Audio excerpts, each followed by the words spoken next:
Very good afternoon. আমি doctor Partha মণ্ডল। আমি MD করছি geriatrics medicine medical college Kolkata থেকে। আজকে আমার যে টপিকটা সেটা আজকে কোনো পড়াশুনো ডিসকাশন নয় বা কোনো পেশেন্ট রিলেটেড কোনো ডিসকাশন নয়। আজকে আমার ডিসকাশনটা হলো আমাদের জেডিয়াট্রিক্স মেডিসিন যেটা এমডি ডিগ্রি মেডিকেল কলেজ কলকাতাতে আছে, সেই মেডিকেল কলেজ কলকাতার এমডি ডিগ্রির কাউন্সিলিং শুরু হয়েছে। মানে যে ভাই বোনেরা এমবিবিএস পাস করে নিট পিজি এক্সাম দিয়েছে এবং যারা রেজাল্ট ভালো করেছেন এবং যারা র্যাঙ্ক করেছেন এবং যারা কাউন্সিলিংয়ে পার্টিসিপেট করছেন, তাদের ক্ষেত্রে আমার এই ভিডিওটা বানানো। আমার অলরেডি অনেক কল বা মেসেজ অনেকে জানতে চায় যে জেডিয়াট্রিক্স মেডিসিন সম্পর্কে। অ্যাকচুয়ালি জেডিয়াট্রিক্স মেডিসিনটা আমাদের দেশে নতুন, আমাদের দেশে নয়, অ্যাকচুয়ালি আমাদের স্টেটে নতুন। সেই জন্য আমাদের কলকাতা মেডিকেল কলেজেই শুধু আছে। ফার্স্ট প্রশ্ন হয় যে জেডিয়াট্রিক্স মেডিসিন আমাদের স্টেটে আর কোনো কলেজে আছে কি না। আমাদের মেডিকেল কলেজগুলোর মধ্যে আমাদের স্টেটে আর কোনো মেডিকেল কলেজে জেডিয়াট্রিক্স মেডিসিন নেই, শুধুমাত্র আমাদের কলকাতা মেডিকেল কলেজেই আছে। এবং সেকেন্ড প্রশ্ন, তাহলে আমরা যদি জেডিয়াট্রিক্স মেডিসিন নিই তাহলে হচ্ছে কি পরবর্তী সময়ে আমাদের কি স্কোপ বা হচ্ছে কি আমরা আর কি করতে পারি। তো সেই কোশ্চেনের আনসার হলো আমাদের জেডিয়াট্রিক্স মেডিসিন আলাদা করে আমাদের আদার্স হসপিটালে নেই, মেডিকেল কলেজে নেই, কিন্তু হচ্ছে গিয়ে আমাদের প্রত্যেকটা ডিস্ট্রিক্ট হসপিটাল এবং রুরাল হসপিটালেও জেডিয়াট্রিক্স বেড আলাদা করে রাখা হয় এবং জেডিয়াট্রিক্স পেশেন্টের আলাদা করে ওপিডির ব্যবস্থাও করেন অনেক হসপিটালই, কিন্তু সেটা প্রপারলি করে থাকে, কারণ হচ্ছে কি এটা একটা সেন্ট্রাল গভর্নমেন্টের প্রজেক্ট। তো জেডিয়াট্রিক্স সম্পর্কে হচ্ছে অ্যাওয়ারনেস যেরকম স্টেট গভর্নমেন্টেও বাড়াচ্ছে এবং অ্যাজ ইউজুয়াল দ্য সেন্ট্রাল গভর্নমেন্টও কিন্তু কন্টিনিউ করে যাচ্ছে। এবার হচ্ছে গিয়ে প্রশ্ন, তাহলে হচ্ছে গিয়ে স্টেট বা ডিস্ট্রিক্ট হসপিটালে জেডিয়াট্রিক্সের প্রত্যেকটা ওয়ার্ড মেল ফিমেলে প্রায় 4-5টা করে বেড আলাদা করে থাকে এবং সেই অনুযায়ী যতটা হচ্ছে গিয়ে পেশেন্টের জেডিয়াট্রিক্স পেশেন্ট সেই বেডগুলোতে কিন্তু অ্যাডমিশন করা হয়। তাহলে আলাদা করে কিন্তু কোনো ডিপার্টমেন্ট নেই এবং মেডিসিনে যে সমস্ত স্যাররা আছেন, পোস্টিং আছেন, ওনারাই কিন্তু জেডিয়াট্রিক্স মেডিসিনটা কভার করেন বা দেখেন।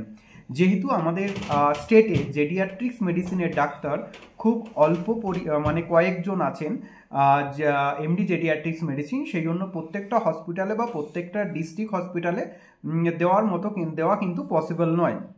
তাহলে হচ্ছে কি কিন্তু আমাদের পাশ করার পরে আমাদের পোস্টিং কোথায় হবে কি হবে সে সম্পর্কেও আমরা কিন্তু ক্লিয়ার কিছু জানি না।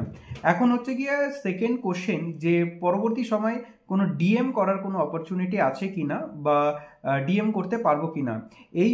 এখনো পর্যন্ত কোনো ডিএম করার আপডেট কিন্তু নেই, তবে হচ্ছে কি আমরা কিছু ফেলোশিপ করতে পারি, সেটা জেডিয়াট্রিক্স অঙ্কোলজি এবং আরও জেডিয়াট্রিক্স রিমাটোলজি, এরকম 2-3টে বিষয় কিন্তু আমরা ফেলোশিপ করতে পারি আফটার হচ্ছে গিয়ে এমডি পাশ করার পরে।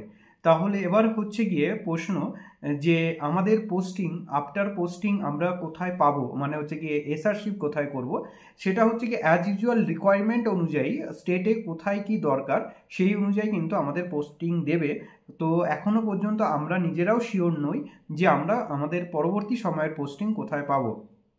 অন্য মেডিকেল কলেজে কি জেডিয়াট্রিক্স ডিপার্টমেন্ট খোলার সম্ভাবনা আছে এবং সেটা হলে কবে হবে সেটা আমরা আশা তো রাখছি। জেডিয়াট্রিক্স মেডিসিন অন্য মেডিকেল কলেজে খোলা উচিত, সেটা হচ্ছে কি ওয়েস্ট বেঙ্গলের সব প্রান্তেই যেন হয়, সেটা north Bengal medical college, Murshidabad Malda medical college থেকে শুরু করে এবং কলকাতার অন্য মেডিকেল কলেজেও আশা করি জেডিয়াট্রিক্স ডিপার্টমেন্ট আলাদা করে খোলা হবে।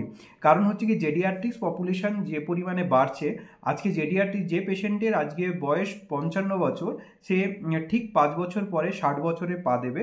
আর এখানে কোনো জল মেশানো নেই বা এখানে কোনো মিথ্যে কথা বলা নেই। তো আমাদের জেডিয়াট্রিক্স পপুলেশন যে বাড়ছে সেটা একেবারে ক্রিস্টাল ক্লিন। এবার হচ্ছে কি আমাদের ইউরোপিয়ান কান্ট্রিতে যে জেডিয়াট্রিক্স ডিপার্টমেন্ট একটা ওয়েল রেকগনাইজড ডিপার্টমেন্ট এবং সেখানে হচ্ছে গিয়ে ইটস আ ডিএম ডিগ্রি।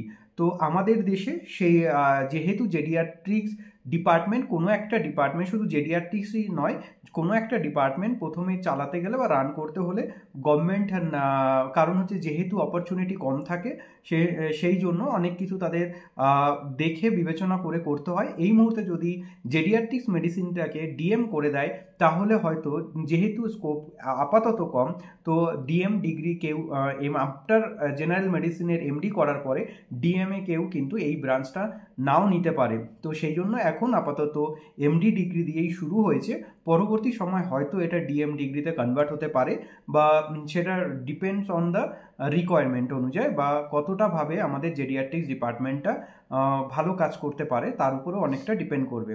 এবার হচ্ছে গিয়ে জেডিয়াট্রিক্স নেওয়ার পরে যদি হচ্ছে গিয়ে আমাদের এই ডিএম, তো এখন আর অন্য কোনো ব্রাঞ্চে যেতে পারবো না, কিন্তু সেটাও কিন্তু সঠিক নয়।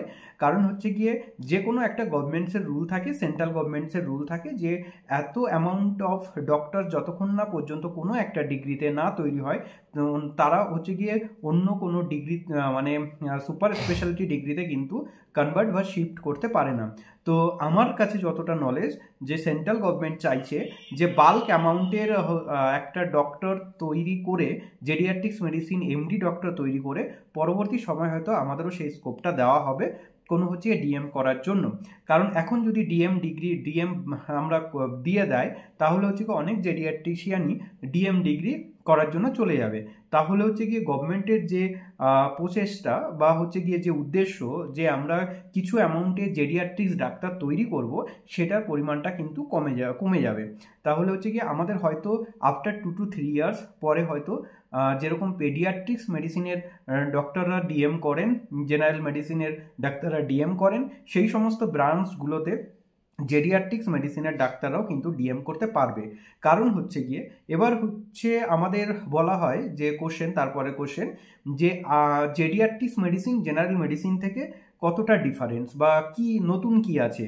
তো নতুন এটাই যে আমাদের আলাদা করে কিছু পার্ট আছে, কিন্তু হচ্ছে গিয়ে মেনলি আমাদের জেডিয়াট্রিক্স মেডিসিনটা জেনারেল মেডিসিন প্লাস হচ্ছে জেডিয়াট্রিক্স মেডিসিন আমাদের দুটো পার্ট কভার করতে হয়। কারণ হচ্ছে গিয়ে আমাদের ওয়ার্ডে যে সমস্ত পেশেন্ট আছে তাদের পুরো মেডিসিন পার্টটা দেখার দায়িত্ব আমাদের, এবং তার সাথে সাথে আমাদের জেডিয়াট্রিক্স জায়েন্ট আর জেডিয়াট্রিক্স সিনড্রোম যেগুলো আছে সেগুলোতে আমাদের বিশেষ করে ফোকাস দেওয়া হয়, মানে সেগুলো আলাদা করে আমাদের পড়াশুনো হয় বা আলাদা করে সেগুলোর ট্রিটমেন্ট করা হয়। সেই জন্য আমাদের জেডিয়াট্রিক্স মেডিসিনটা যে জেনারেল মেডিসিন থেকে কিছুটা হলো একটু আলাদা।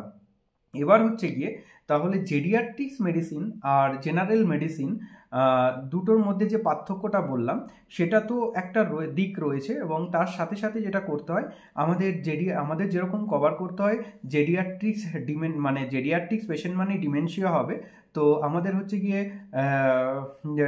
ডিমেনশিয়া মানে কগনিটিভ ওপিডি, আমাদের হচ্ছে geriatrics rheumatology, geriatrics oncology, geriatrics psychiatry এবং জেডিয়াট্রিক্স ওয়েলনেস ক্লিনিক, এতগুলো কিন্তু আমাদের কম্পোনেন্ট রয়েছে যেগুলোর হচ্ছে কি ওপিডি অলরেডি আমাদের মেডিকেল কলেজে হয়। তো সেই সমস্ত ওপিডি করার পরেও এবং আমাদের নিজস্ব ওপিডি, তো ওভারঅল হচ্ছে গিয়ে জেডিয়াট্রিক্স মেডিসিন আমার হিসাব মতো যে একটা গুড ব্রাঞ্চ বা হচ্ছে ফিউচারে এর অপরচুনিটি হবে এবং আছেও। কারণ হচ্ছে গিয়ে জেডিয়াট্রিক্স পপুলেশন বাড়ছে, কলকাতা এখনই প্রায় জেডিয়াট্রিক্স হাব। তো জেডিয়াট্রিক্স পেশেন্ট যেহেতু বাড়বে তাদের আলাদা করে কেয়ার করা, এবং জেডিয়াট্রিক্স পেশেন্টের নানান রকম পার্ট, সেটা সাইকিয়াট্রি পার্ট, নিউরোলজিক্যাল পার্ট এবং অঙ্কোলজি পার্ট, এগুলোকে বিশেষ মানে গুরুত্ব দেওয়া বা জোর দেওয়া, সেই প্রসেসই কিন্তু করা হচ্ছে বা সেইভাবেই জেডিয়াট্রিক্স মেডিসিনটা ওয়েস্ট বেঙ্গল কলকাতা মেডিকেল কলেজে রান করছে। তো আর কারো কিছু প্রশ্ন থাকলে আমাকে কমেন্ট করতে পারেন, এবং হচ্ছে গিয়ে জেডিয়াট্রিক্স মেডিসিন নেওয়ার আগে তাদের যে নানান রকম প্রশ্ন, সেটাও হচ্ছে গিয়ে প্রশ্নগুলো সম্পূর্ণই সঠিক প্রশ্ন। কোনো একটা এমবিবিএস ডাক্তার যখনই এমডি জেডিয়াট্রিক্স মেডিসিন নেবেন, বা অ্যাকচুয়ালি জেডিয়াট্রিক্স মেডিসিনটা সম্পূর্ণ নতুন ব্রাঞ্চ, তো সেই সম্পর্কে নানান রকম খোঁজ খবর নিয়ে তবেই হচ্ছে কি এই ব্রাঞ্চটা নেবেন। আপনারা সবাই ভালো থাকবেন, নমস্কার।